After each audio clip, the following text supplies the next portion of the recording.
ഇന്ന് ഏത്തപ്പഴം വെച്ച് ഇതുപോലൊരു സ്നാക്സ് ആണ് തയ്യാറാക്കുന്നത്. ഉണ്ടല്ലോ കൂട്ടുകാരെ, അടിപൊളി റെസിപ്പി തയ്യാറാക്കാം. എനിക്ക് തോന്നണം മിക്കവർക്കും അറിയാൻ തോന്നുന്ന ഇത് വെച്ചൊരു കട്ട്ലറ്റ് തയ്യാറാക്കാം. അപ്പോൾ കുറച്ച് വ്യത്യസ്തമായ രീതിയിലാണ് തയ്യാറാക്കുന്നത്. അതിനുവേണ്ടി ഞാൻ ഇവിടെ ഇത്രയും വെള്ളം വെച്ചു കൊടുത്തിട്ടുണ്ട്. ഇതിലേക്ക് ഈ ഏത്തപ്പഴമൊക്കെ ഒന്ന് വെച്ചു കൊടുക്കാം.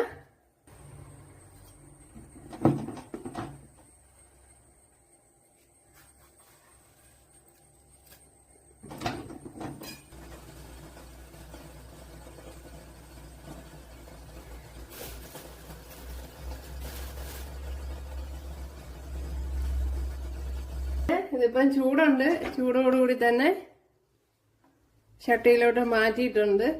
നല്ല ചൂടാണ്. അപ്പോഴല്ലെങ്കിൽ ഒന്ന് മതിക്കണം. അപ്പോഴത് നമുക്ക് ആവശ്യമില്ല. ഇതുപോലെ ഫോർക്ക് വെച്ച് ഈസി ആയിട്ട് എടുക്കണം. അത് ചൂടോടുകൂടി തന്നെ, ഒരുപാട് ചൂടോടല്ല, ചെറിയ ചൂടോടുകൂടി തന്നെ അതൊക്കെ ചെയ്യും. നല്ലതുപോലെ വേവിച്ചെടുക്കണം, എന്നാലേ ഉടഞ്ഞു വരുമല്ല.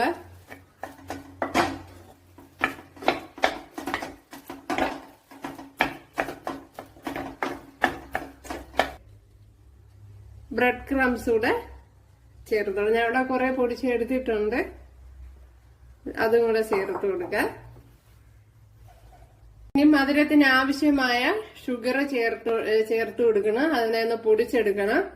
അതിനോടൊപ്പം തന്നെ ഒരു 3 ഏലക്കയും കൂടെ ചേർത്ത് കൊടുക്കണുണ്ട്. അപ്പോഴേ നിങ്ങൾ അവരവരുടെ മധുരത്തിന് ആവശ്യമായ രീതിയിൽ എടുക്കുക. കുറച്ച് മധുരം മതിയെങ്കിൽ അത് അങ്ങനെ ചെയ്യുക. ഞാൻ ഇതിപ്പോ ഒരു 1/2 ഗ്ലാസ് ഒക്കെ വരും. അതും കൂടെ ഇതിലേക്ക് ചേർത്ത് കൊടുക്കാം.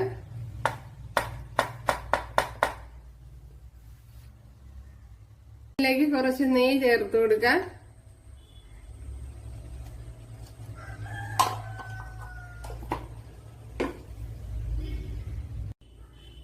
ഇതിന് നല്ല പോലെ ഒന്ന് കുഴച്ചെടുക്കാം.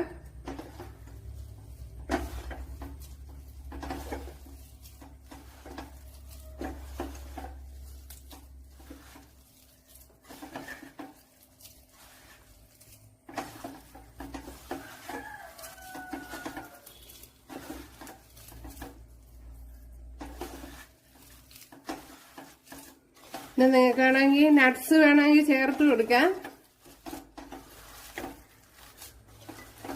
പിന്നെ ക്യാഷ്യൂ നട്ട്